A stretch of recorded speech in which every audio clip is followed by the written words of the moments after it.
What's up, folks?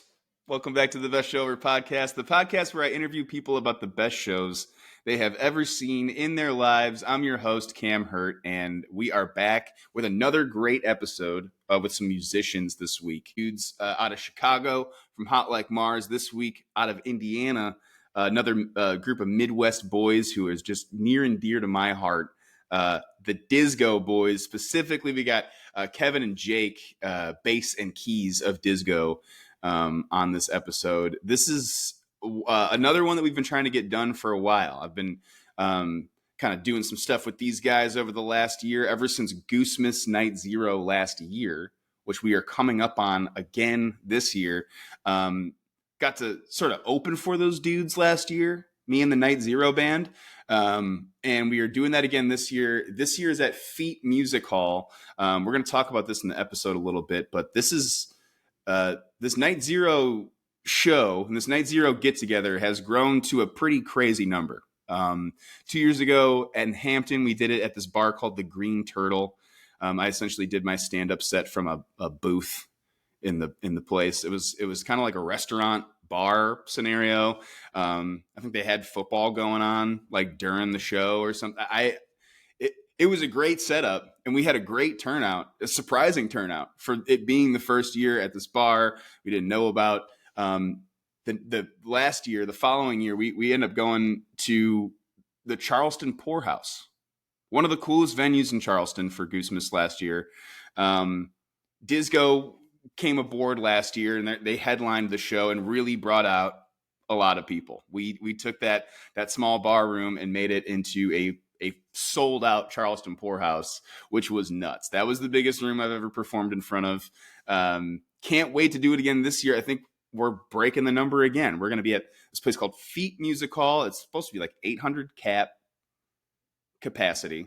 It's 75% sold out. So if you don't have tickets and you're going to Goosemas, especially if you're going in a night early, get your tickets right now, because it's going to be very difficult to do the whole like, hey, is there any extras thing on the night of. Apparently, I didn't know that. It's pretty cool. We are also donating money that night. That whole night is to raise money for the Conscious Alliance. It's a group that is going along a lot of different Goose shows, a lot of different shows within the jam band scene as a whole. But their mission is to feed hungry kids through the holidays, throughout the year. But really, we're doing it at this holiday time now. We're trying to raise money for the Conscious Alliance. If you're not going to Goosemas Night Zero, if you're not going to be a part of the show, and this is calling to you in some way, please feel free to donate. There are donate links all over the place. You can look at WTED Radio and FemFlock if you're looking to like really donate to this event, sponsor it maybe even throw your name on there and throw a huge donation in. We're still looking for those, obviously, and so is Conscious Alliance. And so please send those big donations in. Please consider sponsoring. And like I said, reach out to either the FemFlock podcast on Instagram or the WTED radio show, because both of those guys are also supporting the event, helping the event out. Nugs is supporting the event. We've got them doing a live stream of the entire show, a Night Zero meetup show. So if you're not able to make it, let's say you're getting to town on Friday or you're not going to Goosemas at all, but you're interested in this show, you can watch it on Nugs. That's crazy. Or you can, WTED is also going to be doing some segments about it as well. Check out WTED Radio if you're a Goose fan. This is kind of similar to like a Jemp Radio if you're a Phish fan and you're unfamiliar. WTED Radio really does a great job of playing a lot of great live music. Cool cuts, really great selections out of those guys. Excellent fans of live music, WTED Radio dudes. And so go ahead and donate to the Conscious Alliance. Go ahead and get your tickets for Night Zero. It's going to be me and Nico Suave from Nico Suave and the Mothership hosting it this year. That's going to be a ball. We've got the Night Zero band back again this year with Ryan Storm and a bunch of the gang playing a bunch of cool covers. We've talked a little bit about the set list already. It's sick. It's an excellent Night Zero set list from the Night Zero band. And then the headliner, of course, why we're all there, Dizgo, and why we're all on this episode right now, Dizgo. We got Jake and Kevin on this episode. We're going to talk a little bit more about the Night Zero show, but we're going to get into the best shows they've ever seen, the worst shows they've ever seen, talk about going to some festivals back in the day, and then finding themselves at some pretty huge festivals this year, like Halloween and others. And so that's plenty of intro out of me. That's enough of that.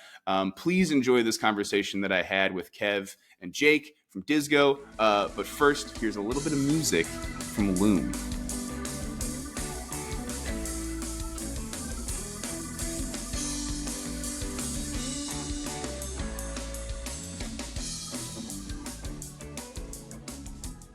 Good. Well, dudes, I can't wait to see you in like 2 weeks here. Oh yeah. Not even. Yeah, that's coming up. Dude, it's not even 2 weeks at this point. Night Zero, Feet Music Hall, December 11th. Dude, that's going to be sweet. Last year was crazy. That's the biggest room that I've ever stood up in front of. The packed out Poorhouse. Yeah, last year. Poorhouse. That was sick. Yeah, that was awesome. It was sold out. I think we're looking forward to this show as being like the biggest crowd we've played to as like a headlining show. Dude. It's an 800 capacity room. It's already sold about 700 tickets. We're going to do that last push the week of and hopefully probably sell it out. And that will probably be the largest attendance, like headlining venue Dizgo show. Like we played festivals, you know, where you get, you know, the crowds come through and you got a couple thousand people or whatever. But like 800 people who paid a ticket to see Dizgo headlining a venue is like, that'll be a first thing. On a Thursday in Providence, dude. Yeah, on a Thursday, where we are both super not from. That's sick. I mean, it's just... and yeah, also to like in the world of selling tickets, usually like in my mind, a rule I go by is like it's 70% get sold on the day of. Because you can just check on the ticket number forever. But for it to be already like 75% sold out is crazy, dude. Like, yeah, we sold like 300 tickets immediately as soon as Goose announced that it was a thing on their like official like VIP ticket package, you know, where it includes like a ticket to this show and a lodging or free merch or whatever they do. I'm not sure, but as soon as they like announced that from their end officially, it's like boom, every single one of them went immediately. All that were allotted for that, which is like 300 or 400 or something. Sick. Yeah. It's so sick. And yeah, I mean, like, it'll probably be a lot of the same faces that we saw last year in the crowd. It's a lot of the same folks that are traveling in from all over for Goose that weekend. But it's good to know that everyone had a good time last year. You know, like, I know I had fun. I know that you guys had a blast. That was my first Dizgo show. And seeing you guys play there was sick. But you're like, is that something that people want to always go to? I mean, it was a great time, but it's really cool to see that everyone's going to come back and probably more. Yeah. Bring a buddy. It's like every show somehow that grows more and more feels like a fluke somehow. That's not going to happen. You're like, what? Sold out on a Wednesday. Like, well, but yeah, it keeps growing. It's really cool. Pretty cool. Yeah. Can't wait to do some stuff on stage with you guys too. I'm open for sit-ins. You want to play the bass? What instrument you want to play? Well, I didn't say that. Didn't say anything about that. But sit in on a type 5 during like an improv section. You guys are in the middle of some crazy spacey jam, and I'm like, so Walgreens receipts are fucking nuts, dude. Like, what's up with that? What about this Robert F. Kennedy guy? You know this guy? He talks crazy, right? What the hell? You guys seen Mike Stand anywhere on it? I'm looking for my friend Mike Stand. Oh, here he is. Oh, hey, Mike. Audience is wild. I'm like, guys, they can't hear me. Can you fucking... Can you turn me up? Can we all kind of fucking... A little bit? Oh. What's been fun? I've done a couple like Harpua type things, like at the Dogs Festival, and I did it with Eggy once, where they're like, just do like a monologue while we're kind of jamming through this thing, and I don't have monitors in when I do that, and I don't have anything. I can't hear, so I'm like, both recordings I've done of that, I'm like listening to myself. It's like, so I was walking through the woods, and then I fucking like, it's like. That's gold. Can't hear myself at all.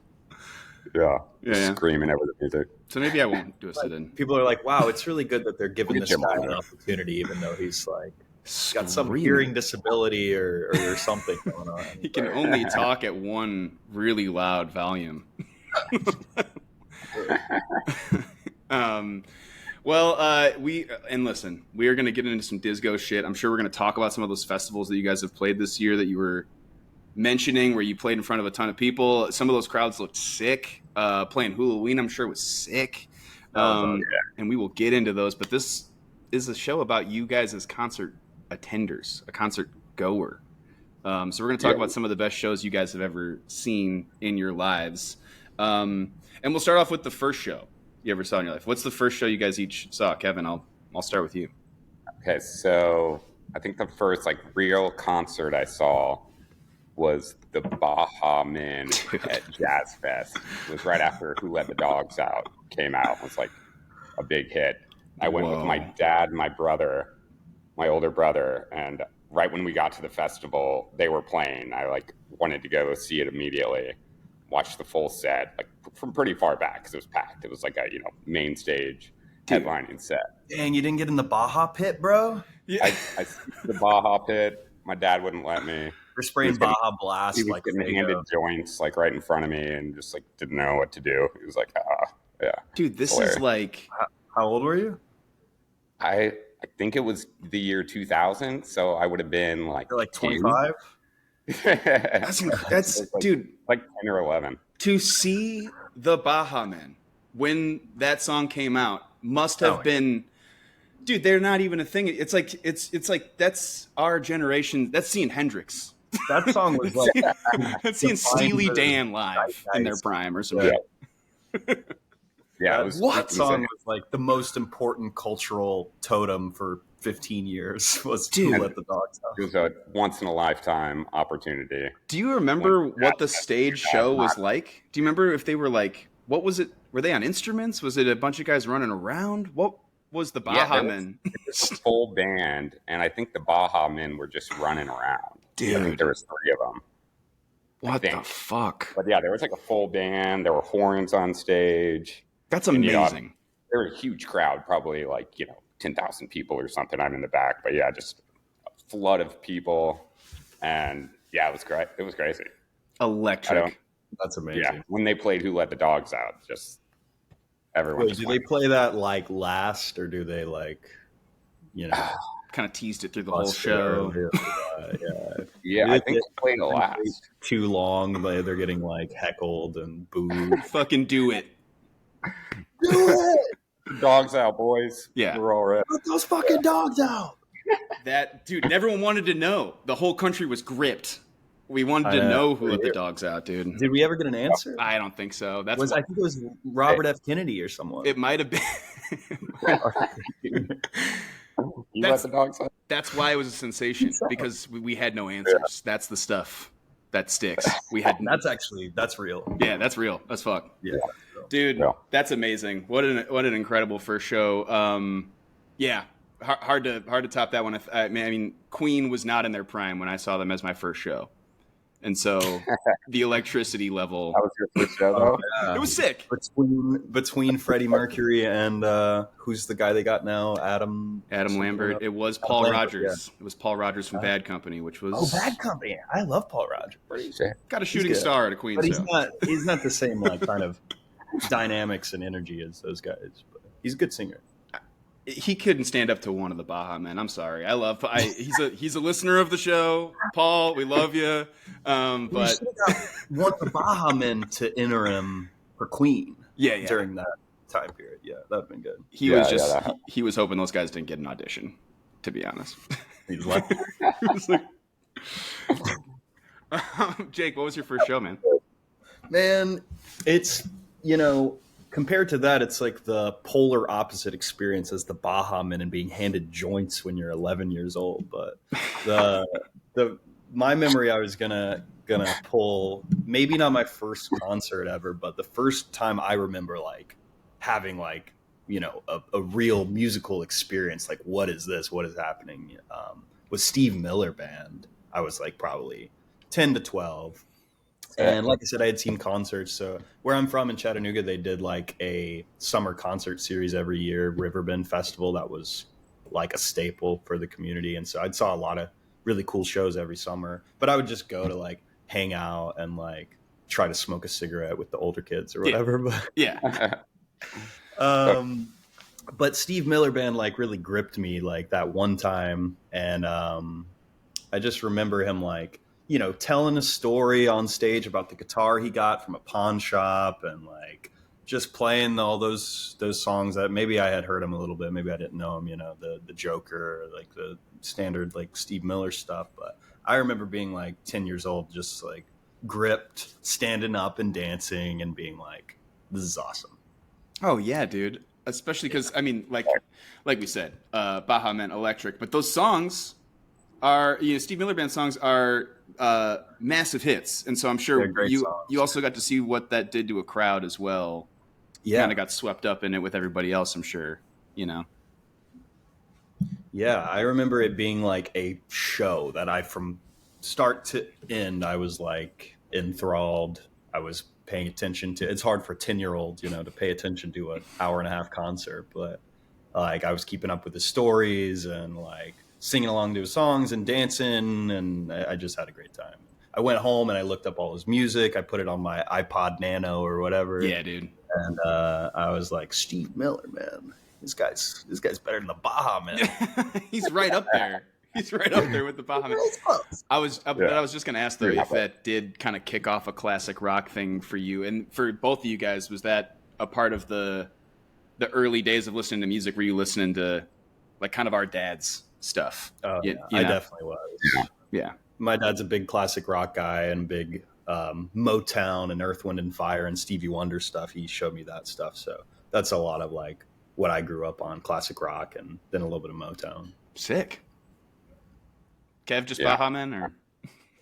Mainly just Baja Man. That's all I listened to. I had one CD for about 12 years in my Walkman, and my dad listened to jazz all the time. Wow. They would always take me to jazz shows, you know, which was kind of fun, but I found it pretty boring. So to like go to Jazz Fest and see like the Baja Man and just all some other acts, like real concerts, you know, with like huge audiences, it definitely was pretty eye opening on just the world of live music, you know. I'm trying to think who else we saw at Jazz Fest that year. Like Jimmy Buffett was there, but we didn't go see him. Who's booking these acts at Jazz Fest? I mean, I'm saying Muhammad and Jimmy Buffett. I mean, I don't know if that's jazz. Yeah, I guess they've always had, you know, any mainstream headliners, the jazz artists are at the bottom. They're like, we need a crowd guy. Like, there's not a jazz. Charlie XCX, Charlie Parker. There's not a jazz trio that's going to make everyone go fins to the left, fins to the right. Like, you need. Not gonna happen. It's kind of an individual experience listening to jazz. Mm-hmm. You're kind of not in it with the whole rest of the crowd. You know, they need some crowd acts. They got to get some people together. Yeah. That's so. I mean, but that is. When you're a kid listening to jazz, especially going to like a jazz show, you're either not gonna pay attention or you're forced to listen a ton. I'm sure that like developed something in you early on of like the listening aspect, because that's the only way to find that music cool is if you are like really you have to really pay attention to it. Yeah, kind exactly. Of like that, like really fast, crazy, like bebop jazz, though, is kind of like what's going on in any 10-year-old's head at any point. Yeah. It's just that and like ska music, like 90s, like new wave ska. They're not that cool yet. They're more Dizzy Gillespie. It's more fire. Yeah. But it sounds like you guys then kind of got into your own music a little bit. Like you had your dad's stuff. You liked your own stuff. Yeah. Did you have anything? Have you seen a concert in your life that you would consider maybe your worst show? And you don't have to like put down an artist. It could have been your fault. You could have got kicked out or some shit. But do you have like a worst concert experience in your life? When I was in high school, I remember going up to see 311 at White River State Park in Indianapolis with my friends, and which is just hilarious that we went to go see 311 when I was in high school. But that's awesome. The band Dude, opening I saw him a couple up, times. Oh hell yeah! I didn't realize they're like a mosh pit band, which is good. But the band opening up for 311, the guy was so drunk, the lead singer, he like was just swinging his microphone around like by the cable, like instead of singing, and his band was just like looking at him like, what the fuck, like in panic basically. And he was like kicking stuff over and like was slurring his words, like definitely couldn't sing, could barely talk, could barely stand up, and they ended their set early. It was total disaster. I don't remember the name of the band, but that guy's like, I'm Eddie Vedder. He's like, this is awesome. This is so awesome. We're trying to climb the truss, and it's actually like just like the amp rack. Yeah, he took like one step and slipped off it. Yeah, that's similar to that Smash Mouth video that went viral last year. Right? Yeah, that's that, like from grace. That sucks. The drunk guy, like especially like a crowd. I think at first when some drunk guy moves happen from a front man or from someone on stage, they're like, yeah, like fuck yeah, man. This guy's also messed up, and then it's like, it's like, damn, buddy. Dude, put it together. While you're like 4 beers deep, you're like, dude, come on. Get yourself together, buddy. Be professional. Yeah, like that's usually the bad shows that people talk about. There's not a lot of like just someone getting too fucked up in the band. Yeah, right. Jake, you got a worst show you saw? Yeah, I was thinking of one. So I was like 16 years old, and I went to this festival in Atlanta.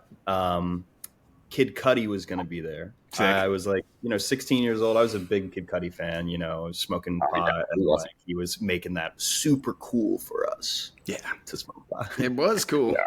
It was cool then. It was cool, man. No, I was really into Kid Cudi. He had like a new album. And I was like, there was some other dubstep and stuff at the fest that I was like, yeah, cool. But I was really excited to see Kid Cudi. He was like the headliner. And he was like the last performance on the main stage. 45 minutes or so is going by before he's like coming out there. Like it's like 11 o'clock at night. He's not there. Everybody's like, what the hell? He comes out. He gives, a really like super passionate like speech about how the show is going to go for some reason. Maybe it was part of his act, but he had everybody in the palm of his hands, and he does like 2 songs, and it was cool. And then he hit the curfew mark, like, because he was 45 minutes late or whatever, and they just shut the sound off, like, all off on a dime, right at the time that it was supposed to. And I don't think it was a bad show or whatever, but it was definitely disappointing. And so he's like, "What the fuck?" Blah blah blah. I was gonna say, I'm sure he was super cool about that. Well, that's the real part of the story. And I actually went and found video of this too, because it was so long ago. Like, I had to make sure it actually happened, or if I didn't imagine it before I come on a podcast telling a story. But basically, he walks off stage, and everybody's like, "Oh," and then he just fires back out on the stage, and he pushes over the fucking speaker rack, like the sub and a top on top of it. And he just pushes this shit over and starts raging, and like security comes up and it's like, whoa, whoa, whoa, and his like managers and shit. It's like, it was crazy. I was like so far away that I didn't really understand what happened, but I had like heard people talking, like, he came out and pushed this and did this, and I was like, what the hell, dude? There's a video of this. It's on YouTube. I found it on Reddit because like I had to make sure that this was verifiable before I come telling the story that maybe I just like, ate some weird drugs and totally imagined it, but pretty sure it happened. That's just disappointing, man. He was an artist I was really looking up to at the time. I didn't really care too much, but in hindsight, it really is like things can happen like that, like time wise. And yeah, then you can really be disappointed by the being cut completely, but that's just very cringe. I mean, as a performer, it's got to be one of the most maddening possible things. If you're trying to like land the plane of your show, probably the hardest thing you're going to do all night is like finish the show off. And they're just like, you're done. And, going to be hard. Like, I watched that happen to Billy Strings last year at a festival. He went over by 2 minutes and they just cut the sound off on him. And the head snap from everybody on stage to the left, and like we were close enough where we could kind of hear him without the mic, like, what the fuck? Like, you know, and I don't know, like for you guys, have you like brushed up against curfew for anyone before? What's that like on stage in that moment? Like you kind of got to cut it off. Yeah, you got to respect the rules and the ordinances and stuff. Usually we're in a position of the late night band that when we're supposed to hit curfew and we have 10 people telling us, keep going. Yeah, keep going all the time. Man, it's a 3-hour set right now. You're like, I would love to get cut off. Yeah, I would love to. But we've had to end like kind of abruptly, like, oh shoot, 1 minute left. Like we're just in the middle of a song. Let's just hit a note and just call it that. Dude, I have a crazy story that we got cut off recently in Syracuse. Is that what you're going to talk about? Oh no, it's very similar to that, but yeah, it was a festival. I'm not gonna say the name of it, but we're playing our set, like a kind of headlining set. We're right in the middle of it, and somebody's on side stage, and they hold up a sign, and it says "emergency," like stop playing, emergency. And I'm the only one who sees it, so I like saying the talkback mic. I'm like, guys, we gotta stop playing for some reason. Let's stop. And so we just kind of just like teetered off, very like, you know, unprepared. Somebody comes up on the stage and they're like, all right guys, we're looking for a 6-year-old girl, brown hair, blue eyes, or whatever. Like, oh my god, she was last seen by this. And everybody's like, what? Holy shit. Okay, this is very serious, I guess. But yeah, it was intense. You know, you don't know how to react to that, so I'm on the mic, I was the one talking, I guess, unfortunately. So I was like, okay, well, we're gonna look for, you guys are gonna look for, I'm here. And then the guy who stopped it for the announcement, he's like, no, you're good, like keep playing, we made the announcement, we said the this may not be the exact way it happened, but for some reason we needed to start playing again. And then you're just like, God, I might as well in the set. All right, this is our new single, Outer Space, guys. Everyone, no kidding. How are you supposed to like? All right, well, anyways, back to this. Yeah, you know, like I think we played one song and it was shorter, and then right when we finished that, they were like, "We found her. Good news. She was in the hammock." Cool. We're like, so we're gonna take off. I think we're. Yeah, I think we're done here. You know, you gotta take that seriously, obviously, and we tried. I'm making light of it now, but oh no, for sure. I mean, it was terrifying, and you know, you don't really aren't prepared for how to act on stage about that, you know, like that. And then we had another thing like in Syracuse happen recently, similar, where someone was having like, you know, serious medical emergency, and they're like, stop the show. Yeah, and we don't know what's happening. They tell you to stop the show, and you're like, okay, hi, we're stopping the show now, so that something or another. I really have no idea what's happening, but take a quick break here. Got off stage. They got her out of there. We were told she was okay, so we came back up and played the most like fucked up, trippy, like wonky song that we've been playing lately called "Grand Old Time," where there's like really fucked up, trippy shit happening. Somebody's like on the ground having like a, you know, drug induced like panic attack or something, and we're just like just doing crazy shit. And that's a different type of stop, you know, like the like that I'm sure is like, oh yeah, what we don't have to do this right now, like we can definitely focus on the girl that's lost, we're good. But yeah, like when you're just getting unplugged at the end of a show, I understand why Kid Cudi might want to push over a speaker stack. You know, he's like, everyone's okay, and you're stopping me. It's just everyone's bedtime. Nobody died. You're telling me nobody died, and I had to stop. It's just bedtime. That's crazy. I'm the lonely stoner, dude.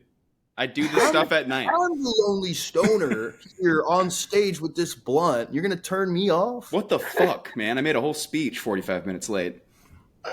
That was funny. That's crazy. Well, and then, you know, so it's going to be hard to narrow it down to like your best show that you've ever seen. And so do you guys each have like some honorable mention shows that maybe aren't like the best that you've ever seen, but you'd be remiss if you didn't bring them up on the show?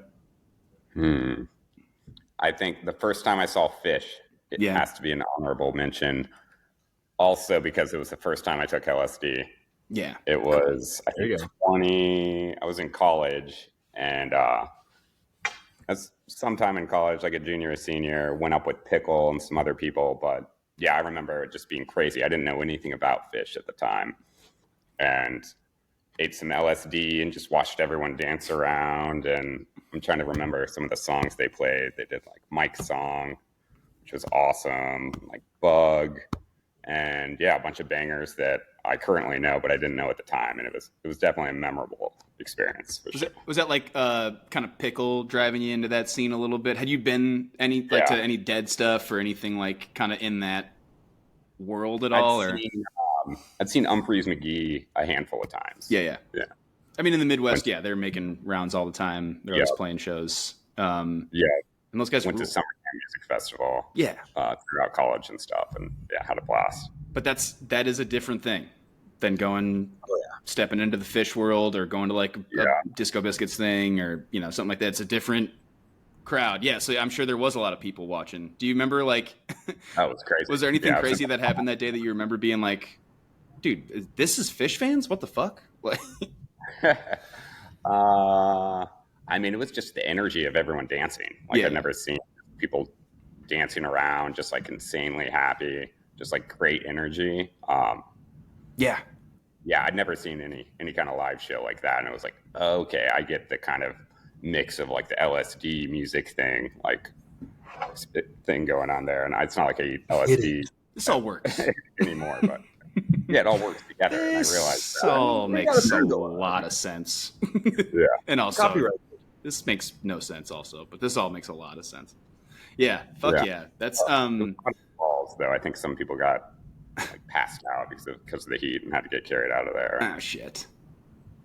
But at least they didn't stop the show. No. That would have been weird.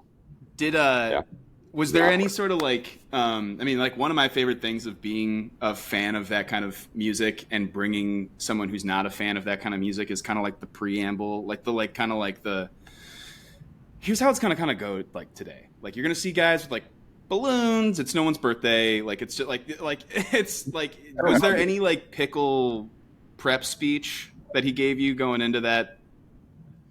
Oh, he was. Not really, no. So he had seen Phish a handful of the Wolves. That's better. He went to like Rothbury one year when I think we were like 15. My parents wouldn't let me go. It was before Electric Forest, and I was too young for that. But his parents didn't know anything about the bands playing, so he was allowed to go. But no, I think he just said like, you got to eat this acid. Like it's part of the experience. You have to do this, and that's basically all I knew going into it. It's a good friend. And you're a good friend for trusting him. And then I was listening to Phish like every day for like a month after that. Like, whoa. It kind of stuck with me, Yeah. Pretty sticky experience. Do you have one, Jake, for you that is kind of like maybe not the best ever, but a big one? Well, the one I was thinking about for this was another Phish show. And it was SPAC this year. Sunday. Because for me, that's only the second Phish show I've seen, or maybe the third, like, because I had gone to SPAC Friday. And then I had seen Phish at Madison Square Garden, like, 23, a couple years ago. Okay. 2023. So that was the first show. I liked it. It was all right. We were way up in the top. No really, like, barely any room to, like, dance. So, I didn't have the whole, like, Phish experience. MSG can be a little especially up in the nosebleeds, you're like, dude, it's crazy. You're walking up those stairs and you're like, oh boy, we're up here. So vertical. You're more vertical than you want to be. Yeah. But it was fun. It was really fun, especially at MSG. And we had played like a after party in Manhattan or somewhere not too far. So that was really cool. But I didn't have like a crazy, like, I get it, live Phish experience. And then we went to SPAC, and even Friday, I was like, this is cool. This is really awesome.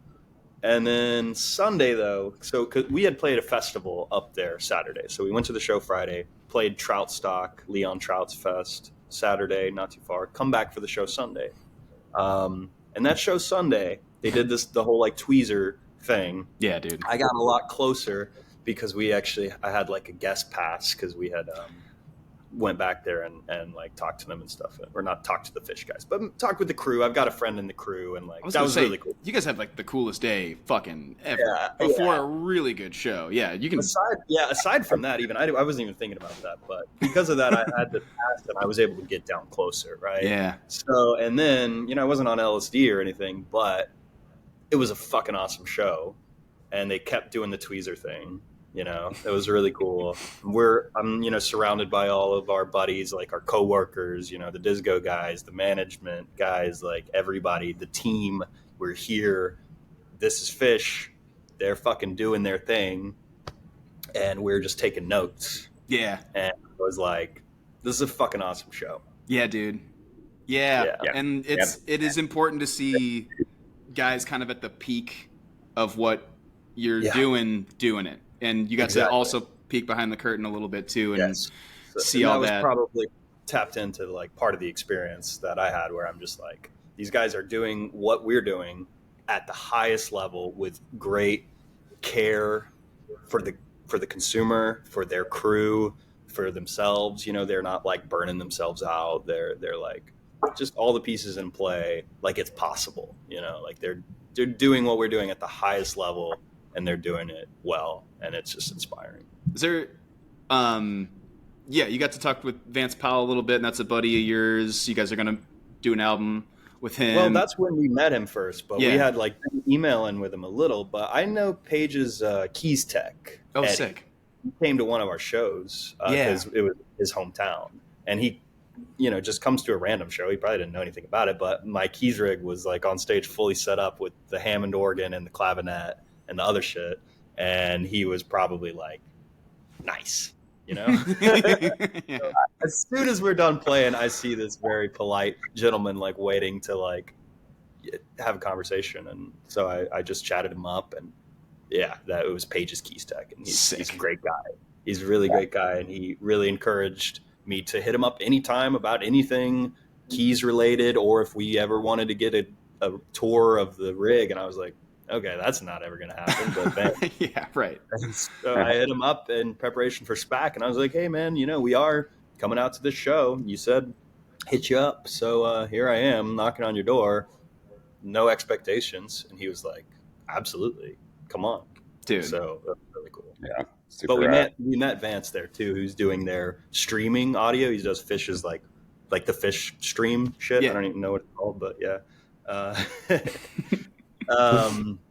We met him there, and we saw his whole like battle station there, which is really fucking cool. And we talked to him about, cutting a record with him, which we're going to do now in January in Nashville. So super stoked for that. Yeah, dude. Yeah. Such a cool fucking connection to have. I mean, you guys have already... It was one of those days where everything falls into place and feels like serendipitous and meant to be. And even within your own pursuit, obviously, like just as a fan of music and as a fan of people doing things well, you get to walk around and be backstage and have the laminate and get close. And like, that is all cool. But I'm sure that there's, as you're watching that, you guys have been touring your asses off over the last, for a while here, but this last year has been really, really sick. And there's got to be some level, of course, like, everyone is always doing the like, who's the next Phish thing, which is super unfair to bands. But you've got to look at that as like I can truly feel good about maybe doing this for the rest of my life, which is not always the case for artists. You don't have that feeling all the time. Yeah, you got to go out there and see shows and, remember why you're doing what you're doing, Inspire yourself to keep leveling up. You're always going to be faced with that, like, man, am I going to be doing this for the rest of my life and killing myself to like barely make a living and like just pissing in the wind, but you see people who are actually doing things, and it's not about money, but it's about how many people they're able to make an impact on in one night. And it's like, that's what it's all about. Yeah. So it's possible. And like you said, do it in a way where they're not cutting corners or like, we know that this doesn't sound as good, but it saves us some money, so we're going to fucking, like they're like putting out the best possible product. Yeah, that's a sick day you guys had to have. I had a sick day too, and I didn't do any of that shit. Yeah. That was a great show. The show. Yeah, we saw you there. We saw you and your brother there, right? Yep. Yes, Nice. you did. They specifically did not want us backstage. We were on the blacklist. We were on a list. Is not the list that you guys were on. It was kind of more of a like, here's their pictures. Don't let them. Wanted list. They're gonna say they're in Dizgo. They're not. they're not. And so, yeah, no, and it's also been another thing, you know, in the last year and the last couple of years for you guys, like going to things like SPAC Phish or GD60 in the Bay, or being in a place like Louisville, which is maybe a little closer to home for you guys, and seeing Dizgo stuff at all of those places has been a trip. Like that is like, and I'm sure that's got to be a trip for you guys going to Phish shows and being like, hey, are you in Dizgo, guys? Are you in Dizgo? Yeah, it's funny. I'll see a Dizgo shirt. I'll be like, nice shirt, dude. And someone will be like, okay. Fuck you. That's so funny. The one who really gets recognized with his long curly hair. If he doesn't wear the fedora, though, he's fucked. Yeah. Oh, yeah. I've been asked to like, hey, will you take a picture of me and him? Like, you take a picture of me and the Dizgo guy? Yeah, I got you. Yeah. You know what? He's got a look. He is. I'm sure that happens for guys in certain bands. Like, you know, hey, I'm sure Peter gets bugged a lot in Goose. Okay, you just look like the guy in Goose, or you know. Yeah, you can spot him from 50 yards away. You don't got to guess if it's Pickle. You're like, that's for sure Pickle. You do if he's not wearing the fedora. Exactly. Unfortunately. Even when he's on stage wearing like a beanie, you're like, is that the same guy? Are you doing a sit-in? What is this? They're going to sit in? Is this a guy from Sublime? What is this? Wow, sick. Well, let's get into the best show you guys each individually saw in your lives, or maybe you were together. I don't know. But what's the best show you guys saw in your lives? All right, so this was surprising to me, kind of because it was so recently, but I'm gonna say Parcels Halloween. Dude, was just the way everything lined up for that show. It was the best show I've seen. Yeah, did you guys get some sick like artist badge stuff? Are you like in a cool area for that? You're just in the crowd. Sick. You know, we'd played one of the maybe the biggest show we've ever played, like the day before. Yeah. On one of the bigger stages. So we were, probably still riding high from that experience. We were really excited to see Parcels, but their music's amazing. And it was just such a fun show. And they were just so locked in, like their vocals were just mesmerizing. The most locked in. They're unreal locked in. Dynamic performance, like the whole set, the way it flowed, had a couple of sentimental down moments and story time, and then boom, right into the Parcels. They were so connected with each other and with the audience, and like even with the stage, like physically with the stage. Halloween Festival. How we doing, Halloween Festival? That's my one gripe. Not a gripe, just a playful. The guy kept saying Halloween Festival. Halloween. Maybe he just doesn't know how to say it because he's Australian. The Australian accent, maybe. They did something at the show. I saw him at the Greek Theater out here in Berkeley on the same tour, and they did. I don't know if they did this during your show, but they had like a clear piece of plexiglass, and one of them like walked over like, "We love you from Parcels, Greek Theater Berkeley," and they spelled like all of it wrong. Like it's like how do you spell Greek wrong, dude? What's like? I was watching their show and I was like, look, this is an amazing show, but I can tell some of the shticky things, that they're doing on the whole tour. But like, it's the only show I saw. It was really cool, but it's not like you're gonna follow every show. Maybe I'm sorry, I love Parcels. I'm not talking bad at all, but there's certain acts where you see and you're like, oh, they're probably doing the same shtick every show here, which is all good. It's sometimes how bands are. It is. I can't do that as a jam band, really. Yeah. Maybe I'm just jealous that we can't just play the same set every night. That's nice. They are, like with that style of music and like what we are, the world that we've placed ourselves in, that you guys have placed yourselves in the jam band thing, it is like cool for the direct opposite reason for all that stuff. It's cool how locked in and tight they are, how like drilled in onto what they've prepared for the show they are on. You know, like they're just nailing it. The jam band thing is cool because it's open and free, and choices get made, and you're like, oh, they probably didn't even know that choice was going to happen. Cool. Like, you know, and we all found it out, but it had to be something. It's got to be something like going to see, like, if you're a big Deadhead in the 70s, going to see like fucking like ABBA live, or like, you know, like the Bee Gees or something. You're just like, whoa, this is a, you know, crazy tight sound. They're doing it live somehow. There's like a performance element to shows like that. Like, there's like stage antics and like story time, you know, and it may be locked in like the same kind of way every night, but for the people there at the show that night, it's incredibly special. I'm not trying to take away from that. 1000%. Like, and when we saw him last year, I saw him last year at Red Rocks, and I saw a lot of good Phish last year. They're my favorite band ever. I saw a lot of good Giz and other stuff, and that is by far and away the show of the year, that last year's Red Rock show.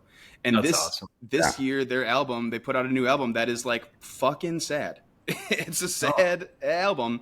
And they, like you said, have those elements of like, they're still able to put on a Parcels disco show, you know, with the sadder sentimental elements, or like reworking arrangements and stuff that, I mean, you can absolutely put them immediately in your best shows ever if you saw them this year. They're that good. So, plus at Halloween, you know, I'm surrounded by all my best friends. My wife was there with me, and it was just top notch. And you guys do a little Parcels, right? You guys do Lighten Up, and we do Lighten Up. Yeah, we were talking about covering Parcels for a while. Like, me and Kev love Parcels. I think we had to convince Pickle for a minute, and he was finally like, okay, if we're gonna do Parcels, like, what song should we do? And we were like, dang, we never even thought we'd get to this point, so which one should we do? And, somehow that one came out as a strong contender, and we've done it several times, but like, I love playing that song. I gotta really like be warmed up on the falsetto vocals and stuff. But Jake sounds great on it. But we'll bring another Parcel song to the table soon. That's when your Motown comes out, Jake. That's I mean, that's like the Bee Gees shit. Like, that's the disco stuff. I mean, I'm doing some like Stevie Wonder shit too. Yeah. No, dude, 1000%. When you said Motown earlier, I was like, that makes a little sense to me. That was my favorite, man. I grew up with classic rock, like with my dad, like you mentioned earlier, and then I had a friend in like my 20s that showed me all this, like, you know, the Brothers Johnson and the Gap Band and Ohio Players and Earth, Wind and Fire, and like just really went super hardcore on all that stuff for like 10 years. Which is also heady. This is that's deeply heady music. Sick, dude. Do you have a best show that you ever saw? Yeah, I was thinking about that. I wanted to tell the story of my my first like festival ever is 2014 Wakarusa. I was like probably 18 or 19 years old, and I went to see every jam band ever that I love and still love, all in one weekend. So Sound Tribe, Cheese, Papadozio, Dopapod, Lotus, Talk were all there. Maybe Umphreys was there. I saw all their sets, every jam band set I could, because this was my first festival and my first show of any of those bands. But I had been like listening to them. I had people like telling me about jam bands and like showing me the good ones. And then I was like, oh, they're all here at this festival, and I'm gonna go. And it's just like that weekend. Was it Mulberry Mountain? It was at Mulberry Mountain in Arkansas. Beautiful place. I'm 18 or 19 years old, just running around like a little goblin by myself, like definitely high on LSD too. And I've got a great story where come up on the main stage, and I don't even remember who's playing. I think it was like Grizz or something super high energy dance. And I had stumbled upon, I'm faced on L, by the way, like 19 years old. And I come upon a little art installation that was like a little xylophone thing that you could just play. It had like the mallets on a string and just a xylophone. I wander up on it, and at that moment, whatever song Grizz was playing or whatever was happening, the key of the xylophone was in the same key of whatever like he's playing, and I just stumble upon it and just start boop, like a little monkey, like the Planet of the Apes or something, right? You just like hit one and like got a little afraid. Exactly, but it's like the tonic of the key, and I'm like, oh, and then there's the 4 and there's the 5, and so I just started playing this thing, and then I just start like grooving with it. And then just start like ripping a solo on it over his whole like song or his whole set or whatever. And I'm just vibing on that shit.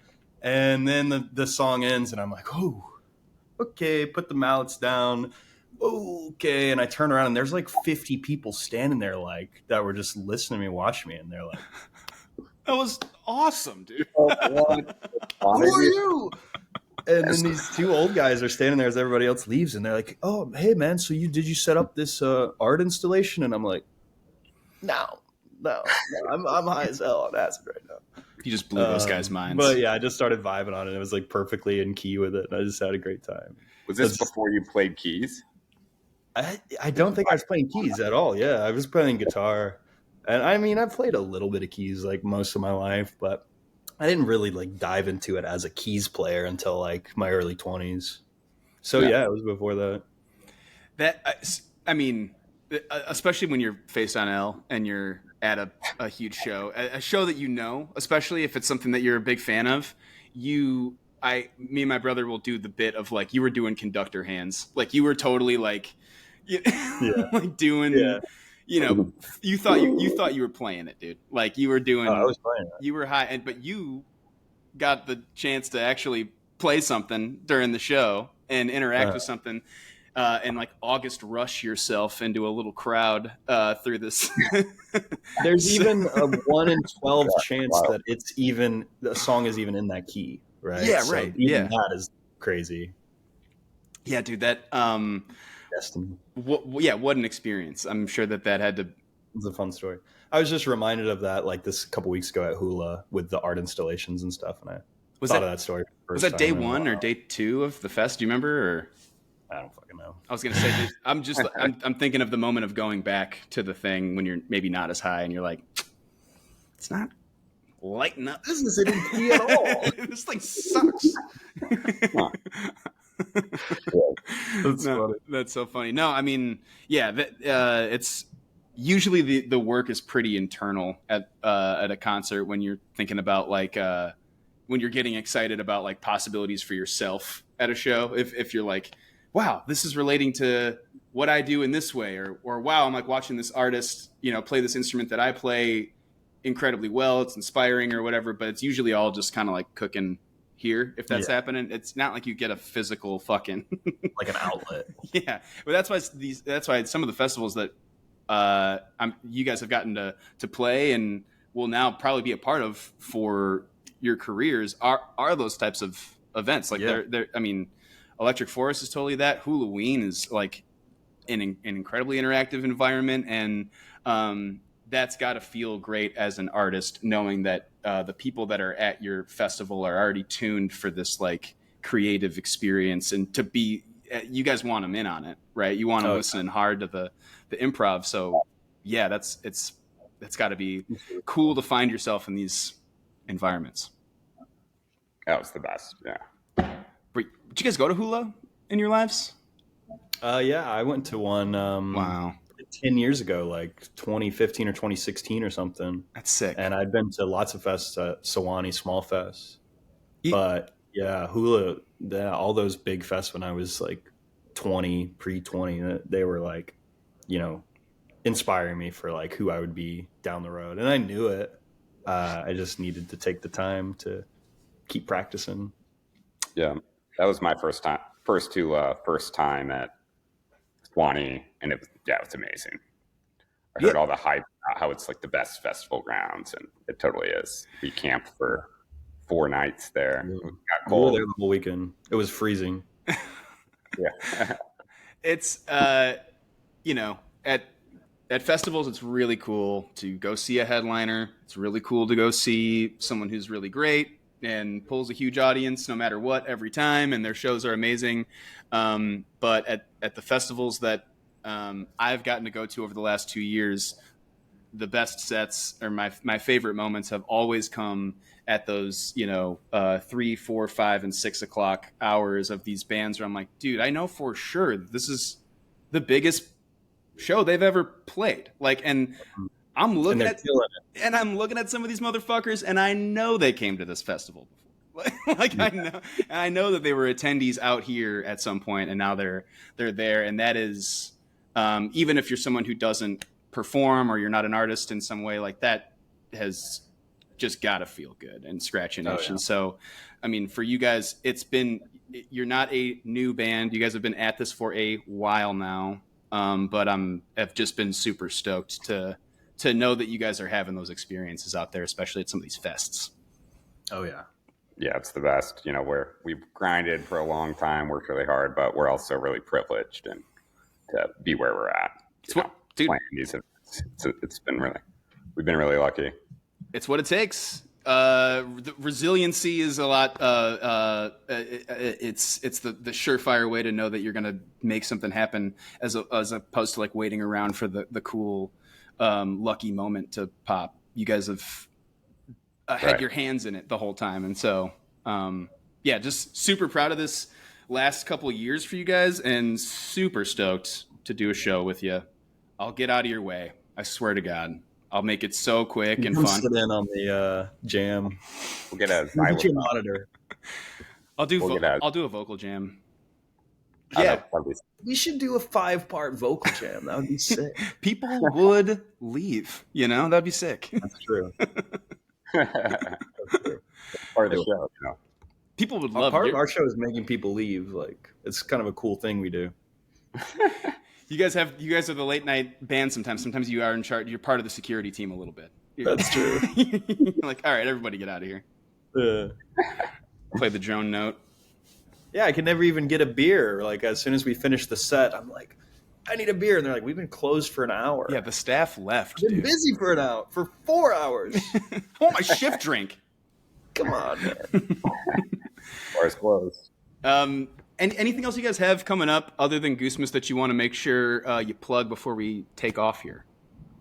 Any other dates? Like, we got a big show, Garcia's Chicago, next week. That's coming up soon. And then the Goosemas show is the next big one.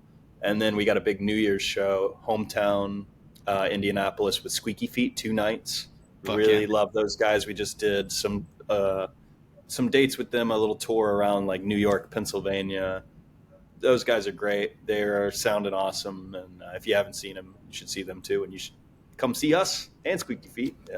New Year's. Indianapolis. Do that. Yeah, some extra production, New Year's Eve themed stuff. And then after New Year's, like I said, we're going to try to be recording a record. And then it's like Jam Cruise. Dude. It's going to be awesome. This is a pretty sick couple months you guys have coming up. There's even more. I mean, we haven't announced everything. We're still trying to piece everything, so I don't know what I can say, but we're doing some cool stuff next year too. I believe you. I believe that you guys are doing some cool stuff. And Jam Cruise is a hell of a way to kick off the year, especially like coming off the recording of the album. That is just going to be like work vacation. The Jam Cruise is the coolest. I hope you guys get to do a bunch of cool like sit-ins with other artists. I hope you get a fucking horn section for one of your shows. I hope the album is awesome, and I cannot wait to see you guys in a couple weeks. Oh yeah, it's gonna be so fun. 2 weeks, less than 2 weeks. Less than 2 weeks. Fuck, I gotta write something.